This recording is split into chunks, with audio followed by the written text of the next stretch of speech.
美國人每日飲用嘅食水到底有幾安全呢？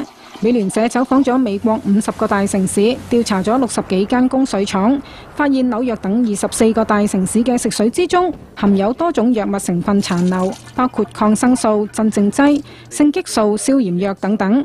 其中費城食水中嘅藥物成分更加多達56種。專家表示，呢個係同美國大量服用各種藥物有關。人食咗藥之後，多餘嘅成分會排出體外，進入污水渠。廢水經過處理之後，再流入河流或者係湖泊，經過食水廠再次淨化之後，變成每日飲用嘅食水。而大多數嘅污水處理程序都唔能夠去除藥物嘅殘餘成分。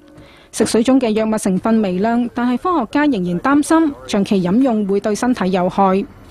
We found that fish exposed to contaminants in the wastewater have reduced testicular growth and reduced sperm quality and altered hormone ratios. 藥物污染食水嘅問題並唔係美國獨有，全球多個河流、湖泊同埋水庫曾經被驗出過百種藥物殘留，而大多數嘅地方都冇對食水中嘅藥物殘留量定出標準。亞洲電視記者